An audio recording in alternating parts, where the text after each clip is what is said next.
most of those people that are on the front of those covers are fighting tooth and nail to look beautiful enough. A lot of the actresses in Hollywood are swallowing not only Parasite, but actually cotton balls to actually fill their stomachs up. And so these are the people that society says that we should idolize. It's a really twisted thing.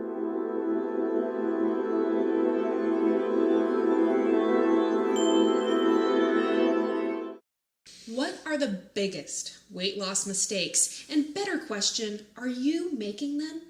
I'm joined by Dr. Kieran Kuykendall, and today we are talking about weight loss and why people can't lose weight. Getting down to the nitty-gritty. Thank you so much for joining me here. And Dr. K, thank you so much for sharing your time with us today. Thanks for having me. So you have worked with a lot of different patients. What would you say are the biggest obstacles to weight loss that you've seen among your clients? Well, one of the biggest things is just the ability to detoxify their body. A lot of us are so exposed to so much chemicals and so much toxic burden, so much the different foods, it overwhelms our ability of our body to eliminate these things. And so what happens when those things that you're eating or drinking or thinking in your life actually start to kind of overaccumulate and kind of start weighing you down is you get inflammation.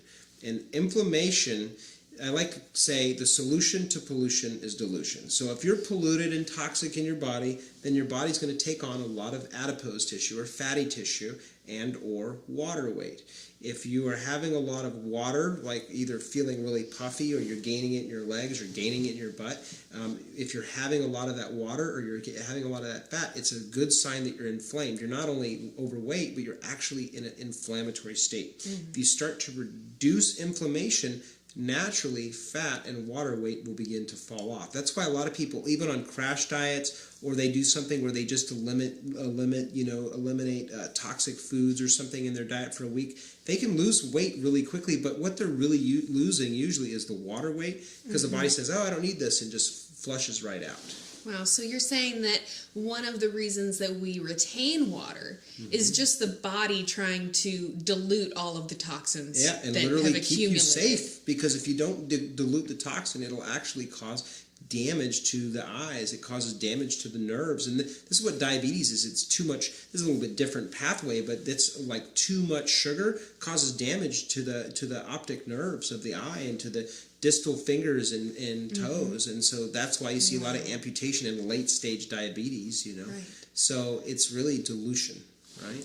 Interesting. That's one thing. And now another thing is, like, a lot of times people, well, I'm working out, I'm eating the low carb thing, I've gone gluten free, which is a whole other topic we can talk about here in a minute. But the underlying issue is that a lot of what's happening with toxicity is that it's affecting our ability of our body to function properly. The thyroid, the adrenals, the pituitary, the hypothalamus. There's 4 or 5 key organs of your endocrine system. That's hypothalamus, pituitary, adrenal, thyroid, and then your pancreas is involved in that too. But just to keep it basic, okay? If those systems, any of those 5 systems are under functioning, what you get is, even if you're eating the right thing, even if you're drinking water and thinking good positive thoughts and going to Tony Robbins seminars and all this stuff, you're not really going to lose the weight. And even if you try to think it off and you're creating your day and you're eating this certain way, it's your endocrine system is under functioning.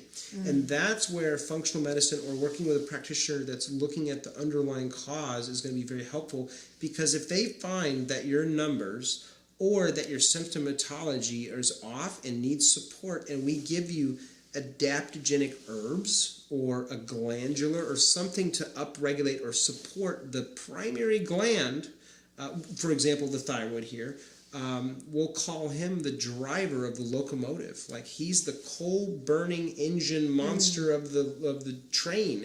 And if this guy's asleep or drunk on the job, the train has no power. It's like, you feel lethargic, you have no energy, you don't have motivation. You'll never get there. And it's like a hamster on a wheel, and you're like, this is getting harder, and you just literally fall down and die. And people are fat and, all the way to death, And the reality is step 1, I never detoxify or have people go for weight loss from the beginning. That is a terrible, because weight loss is detoxification. People say that, detoxification doesn't exist. That's what weight loss is. When you detoxify fat, all of that goes through your body. It goes to your kidneys, your liver. So whatever is being stored in that fatty tissue is coming out through your filtration system. Why do women get breast cancer primarily? Well, breasts are adipose tissue. It's all fat. I mean, that's what breast tissue is, right? And years of gross anatomy. We had to open up cadavers and do all this stuff. I mean, it's fatty tissue, right? Right. So and a lot of women get it in the breast tissue right here because they actually get congested and they're not detoxifying through their armpit because they're using antiperspirant where they can't sweat. Right. And if you block your ability to sweat or detoxify, it's like taking a dog who's panting and like grabbing around and he literally can't breathe. And that's what detoxification is, and that all ties in with weight loss. Right. Wow. Okay, so, and we did a whole interview actually on detoxification. Yeah. So if people want more information in that area, they can check that out. You know, one of the big things that I see in the people I work with is that they're actually working out too much, and they're creating so much stress in their weight loss journey, in their attempts to lose weight and do things like that. And then it actually ends up being the high cortisol levels, the body's, you know, inability to digest the food, all of those different things that actually their own attempts to lose weight are actually what's preventing them from losing weight.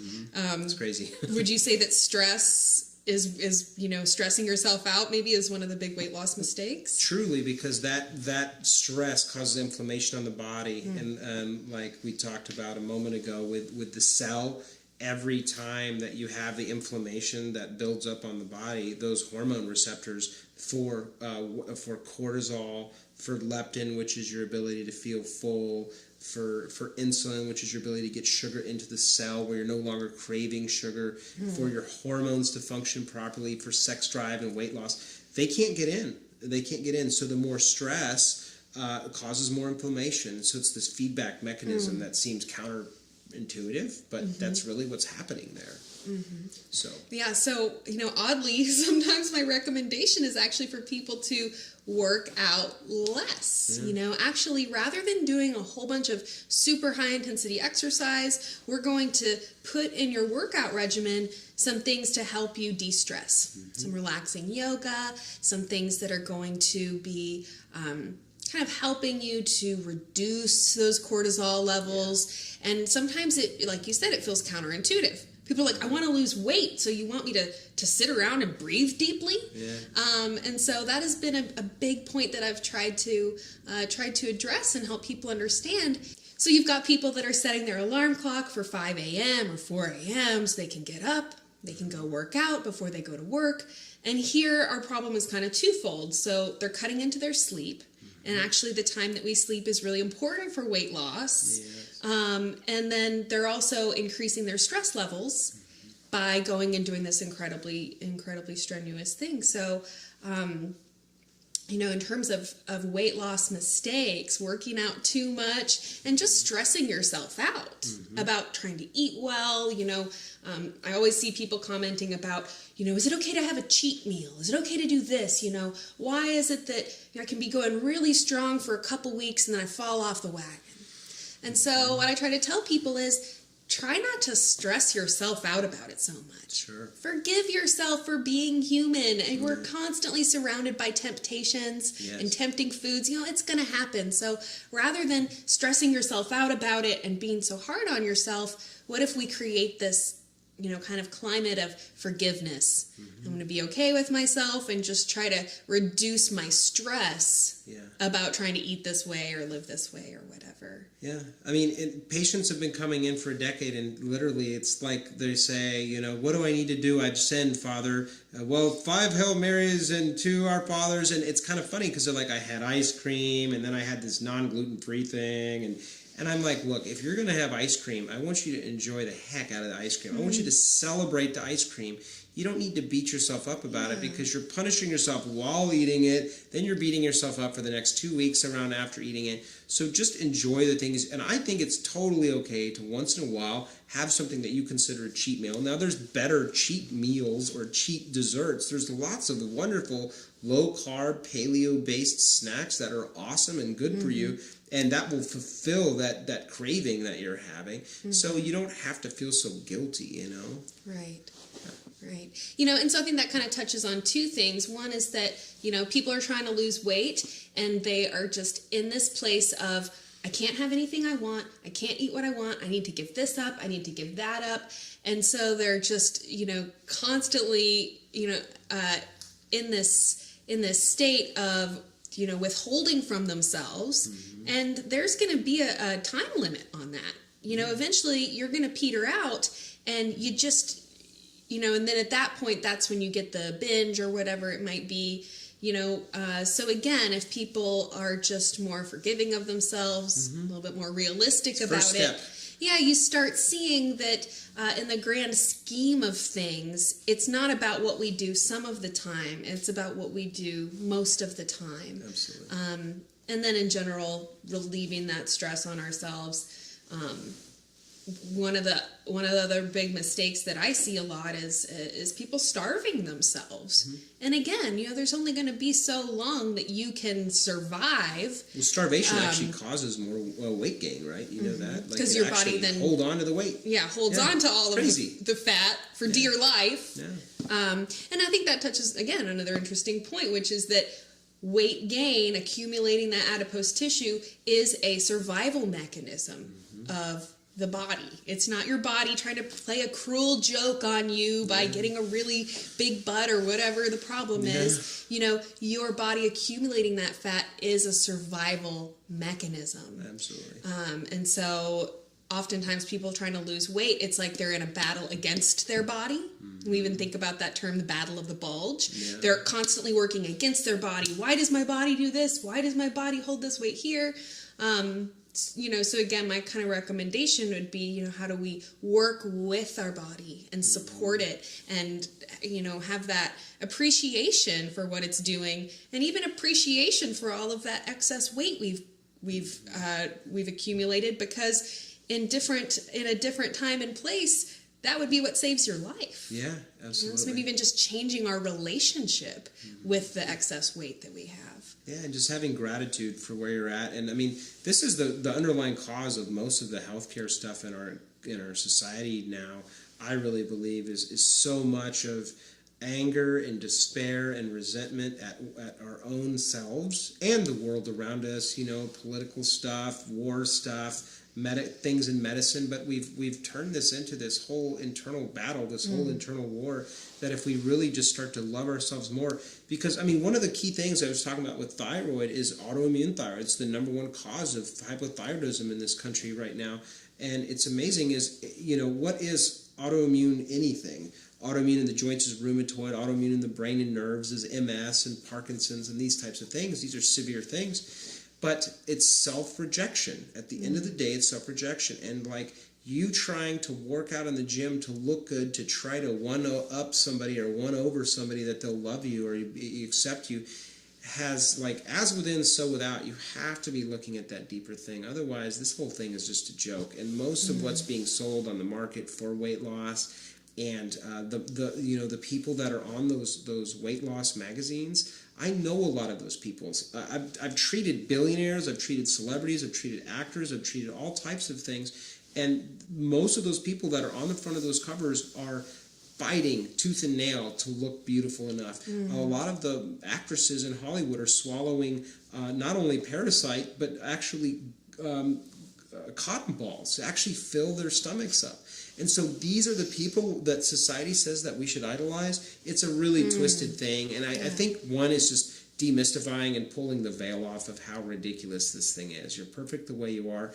Let's learn to love ourselves. And now let's take action around, let's get your endocrine system functioning, and let's get your hormones balanced, and let's teach you how to eat. And then it's easier. Right. Because otherwise you're going to wake up at 4 in the morning hating yourself, going to the gym, battling the treadmill, and end up in the same place, you know, and it's exhausting.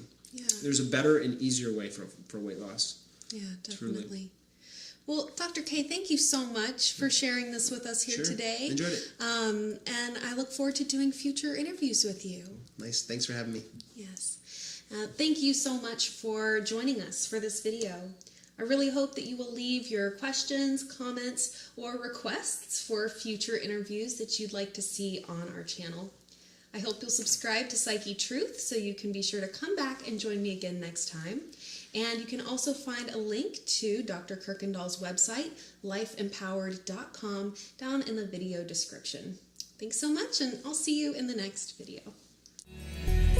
With hundreds of videos that you can stream on virtually any device to help you reduce stress, lose weight, or just improve your health and well-being overall. At wellnessplus.tv, we are dedicated to helping you on your health and wellness journey. Join wellnessplus.tv to find hundreds of videos to help you improve the health of your body and your mind.